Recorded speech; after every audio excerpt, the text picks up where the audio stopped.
Alhamdulillahi rabbil alamin wassalatu wassalamu ala nabiyyina muhammadin wa ala alihi wa sahbihi wa man tabi'ahum bi ihsanin ila yawmiddin. En bolwanan ha jonde meɗen ndeɗo haala ko larani tamamuye. En puɗɗiran ɗume wonte tamamuye. Ko wonte tamamuye kanjum wonte moytugo yeso muɗum be juuɗe muɗum be lesdi cenidi dow yake bo keraɗo ngam rewrugo ɗum jawmirawo subhanahu wa ta'ala. Mas'ala arana ka bolwanten ɗum haɗo en bolwanan kiita tamamuye be dalila bo shar'ego tamamuye. Tamamuye kanjum man ɗo ɗum hunde shar'ande ɗum koytimma bo ka jawmirawo ɓangiɗo hokki jeyaɓe muɗum.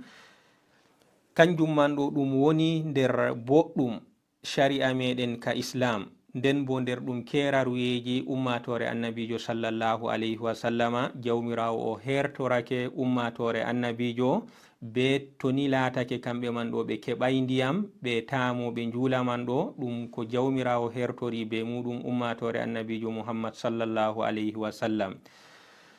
Tabiti shar'ego tamamuye man ɗo ha deftere Allah be sunna nulaɗo Allah, non ha pottal modiɓɓe sunna. Nder ko hollata en dalil tabititgo tamamuye ha deftere Allah, konngol jawmirawo ɓangiɗo bi'angol fatayammamu sa'idan ɗayyiban famsahu bi wujuhikum wa aydikum min.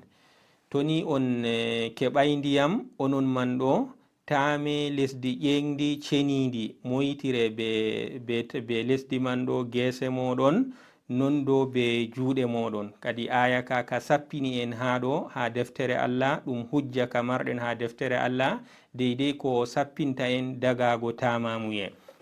Non ha sunna annabijo sallallahu alayhi wa sallama, annabijo o wi as-sa'idu ɗayyibu kafika wa illam tajidil ma'a ashra hijaj fa iza wajadta al-ma'a fa amissahu basharatak.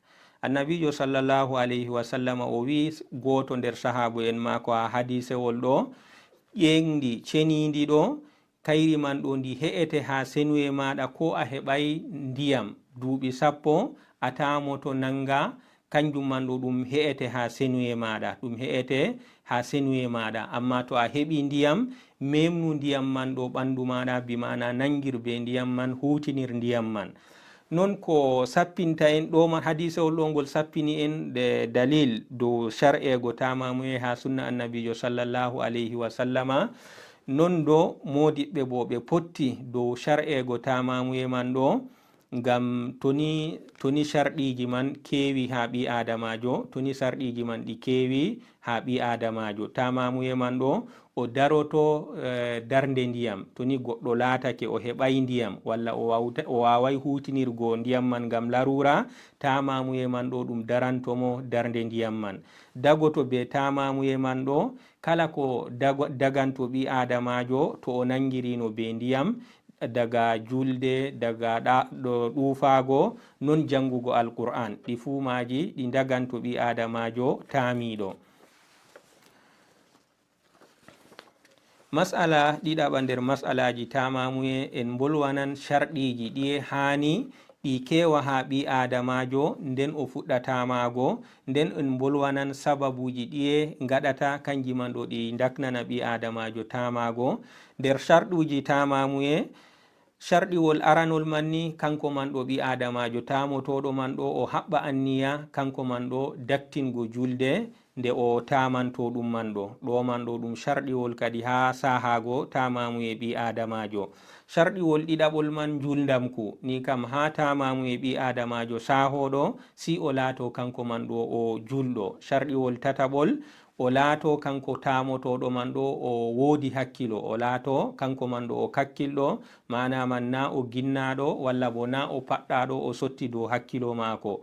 Sharɗiwol nayaɓol nder sharɗiji tamamuye man ɗo, kanko tamotoɗo man ɗo o latto o mumayis, mana man ɗo o mawɗo seɗɗa go o kakkilɗo, pamarum man ni o gaɗɗo ban masalan duuɓi 7 kanji ɓe mbi'ata sinnu tamyiz, laato o ɗon nder yaake tamyiz ɗo, kanko man ɗo o latto o kirlitiɗo.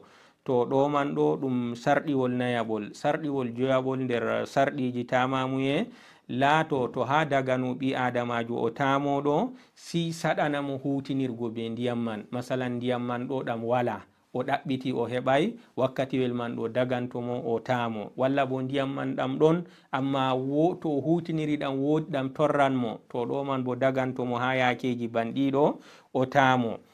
to ɗiɗo wonte sharɗiji jeego. sharɗiwol jeegowol man kadi tamamu latto tamago mako man ɗo be lesdi cenidi, tamamuye mako man ɗo laato kanko man ɗo o tamoro be lesdi cenidi. ni kam lesdi ndi ɓi adamajo tamorto man ɗo to ndi lattake ndi coɓdi ɗo man bo haɗan tamamuye man sahago. ni kam lesdi tamortendi man si ndi laato kayri man bo ndi cenidi. ɗo wonte sarɗiji ɗi marata haaje ɗi kewa ha ɓi adamajo, nden ha tamamuye mako man ɗo latto ɗum tamamuye cahiɗo. sababuji gaɗanɗi ɓi adamajo o tamo daganomo tamago man ɗo, sababuwol aranol man ni kanjum wonte kanko man ɗo o soya ndiyam to o soyi ɗum o ɗaɓɓiti deidei fodde bawɗe mako o tawi o heɓai ndiyam man, wakkatiwel man kadi soyinde heɓgo ndiyam ɗo ɗum sababuwol ko waɗata ɓi adamajo o tamo. nden bo sosel ɗiɗaɓel bo kanjum wonte kanko man ɗo o latto o hula be hutinirgo ndiyam man ɗo torra, ban o laato masalan kanko man ɗo o nyawɗo, to o nangiri be ndiyam man ɗo ɗum nyawmako ɓesdoto, walla bo to o nangiri be ndiyam man ɗo yamɗititgo mako sakititto. to laatake banniɗo bo ngam sababuwol ngol ɗo bo ɗum waɗan daganu ɓi adamajo kanko man ɗo o taamo, to ni o huli ɓesdago nyawmako walla bo sabbitago yamɗititgo mako. non nder sababuwol tataɓol ko waɗata daganu ɓi adamajo kanko man ɗo o taamo, laato wakkatiwel man ɗo pewol sata, wakkati ngel gangel o marata haaje julgo ɗo pewol catugol ɗon ha wakkatiwel man, o hula to o hutiniri ndiyam wakkati man ɗo, kanjum man ɗo ta ɗum sabbibinamo torrangamo. nder ɗon man hadisewol Amru ibn al-As radiyallahu anhu kanko man ɗo wi'ata annabijo sallallahu alayhi wa sallam nelimo ha konu nder konuji, kanjum wonte gaswatu zatu salasil.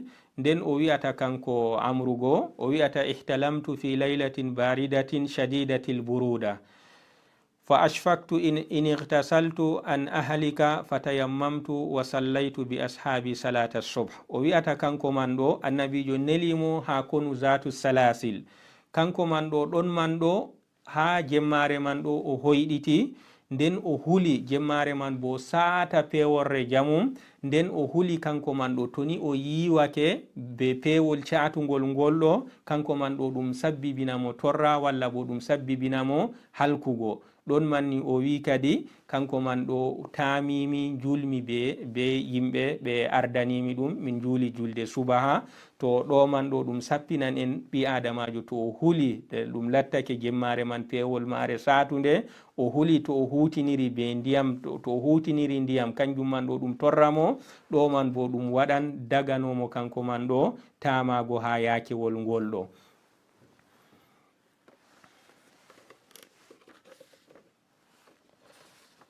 tamamuye ɗon mari masala tataɓa ka bolwanten ha ɗo. tamamuye ɗon mari bonnoji muɗum. nder ko wonnata tamamuye, kala ko wonnata nagarɗam fu wonnan tamamuye, kala ko wonnata nagarɗam fu wonnan tamamuye. ni kam to ni laatake hunde nde a andi kayre man ɗo, to a ɗon no mari nagarɗam, to nde waɗi ha maɗa nagarɗam ma wonnake, banni to a tamake hunde man nde waɗi ha maɗa bo tamamuye maɗa wonnake.